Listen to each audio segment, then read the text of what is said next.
اب جماعت نماز کی یہ ہر مسلمان عاقل بالغ مرد جو جماعت کے ساتھ نماز پڑھتا ہے اپنی شرائط کے مطابق، جس پر یہ شرعاً واجب ہے،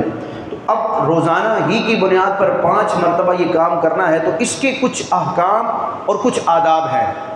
اگر ان کو فالو کیا جائے تو جماعت کی برکتیں بھی ملتی ہیں، انسان ثواب کا مستحق بھی ہوتا ہے، اور اگر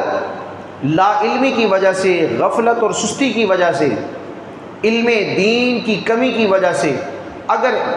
اس جماعت کی ادائیگی میں کوئی غلطی کی تو مختلف قسم کی وہ غلطیاں ہو سکتی ہیں، مختلف نوعیت کی غلطیاں ہو سکتی ہیں، ان کا حکم بھی مختلف ہو سکتا ہے۔ بعض صورتوں میں انسان ایسا کام کرتا ہے جماعت کی ادائیگی میں شریک ہونے میں، کس جگہ کا وہ انتخاب کر رہا ہے، کس انداز میں کھڑا ہے، کہ بعض صورتوں میں واجب کا ترک ہو رہا ہوتا ہے، یعنی وہ کام جو شریعت نے لازم کیا تھا اس کو چھوڑ کر وہ اپنے طریقے پر جماعت میں شریک ہو رہا ہے۔ تو اب وہ آیا تو ثواب کے لیے تھا، لیکن اس کا یہ عمل واجب کو ترک کرنا، شریعت کے ایک لازم حکم کی خلاف ورزی کرنا، اس کے لیے گناہ گار ہونے کا باعث ہو رہا ہے۔ تو میں آپ کے سامنے آج جماعت کے کچھ واجبات، یعنی کہ نمازوں میں جو ہم صفیں بناتے ہیں، ان صفوں کے کچھ آداب، شرعی احکام اور واجبات ہیں جن کو فالو کرنا ضروری ہے، وہ آپ کے سامنے بیان کروں گا۔ لیکن ابتدا میں آپ کے سامنے چند احادیث بیان کروں گا جو کہ میری اس گفتگو کا ایک مقدمہ ہوں گے کہ جماعت کتنی برکت والی شے ہے اور اس کو کس انداز میں قائم کیا جائے گا،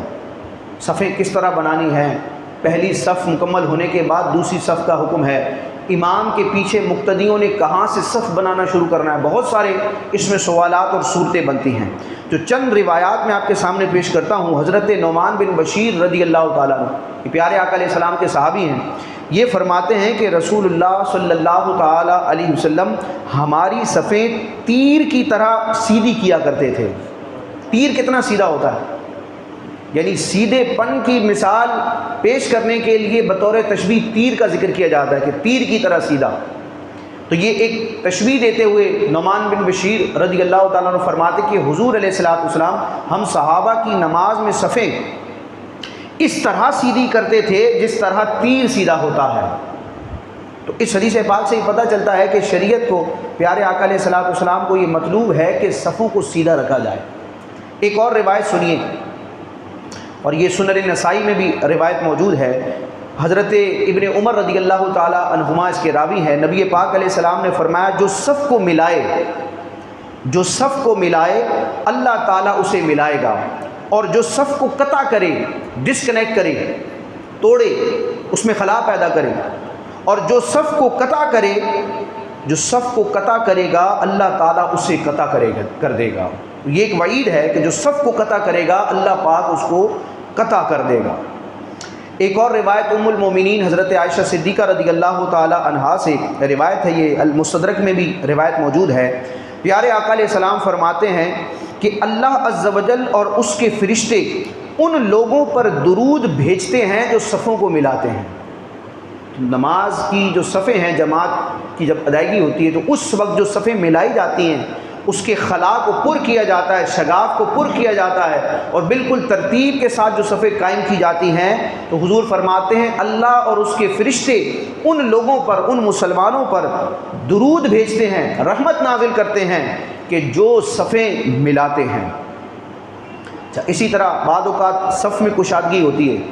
دو بندوں کے درمیان کچھ فاصلہ ہوتا ہے یا ایک بندے کی جگہ موجود ہوتی ہے، تو اب اس خلا کو جو پورا کرتا ہے، اس کشادگی کو جو پورا کرتا ہے، صف کو برابر کرتا ہے، اس کی فضیلت کے بارے میں پیارے آقا علیہ السلام کی روایت ہے کہ جو کشادگی بند کرے، جو صف میں موجود کشادگی خلا کو بند کرے، اللہ تعالیٰ اس کا درجہ بلند فرمائے گا۔ مزید روایت آپ ملاحظہ فرمائیں، ایک حدیث پاک میں ہے جو صف کی کشادگی بند کرے اس کی مغفرت ہو جائے گی۔ ایک روایت میں حضرت براء بن عازب رضی اللہ تعالیٰ عنہ روایت کرتے ہیں کہ نبی کریم علیہ السلام صف کے ایک کنارے سے دوسرے کنارے تک جاتے ہیں۔ یہ براء بن عازب صحابی ہیں، یہ بیان کرتے ہیں کہ نبی کریم علیہ السلام صف کے ایک کنارے سے دوسرے کنارے تک جاتے اور ہمارے مونڈھے، یعنی کہ ہمارے کندھے، ہمارے سینے ہمارے کندھے یا سینے پر ہاتھ پھیرتے اور فرماتے مختلف کھڑے نہ ہو کہ تمہارے دل مختلف ہو جائیں گے۔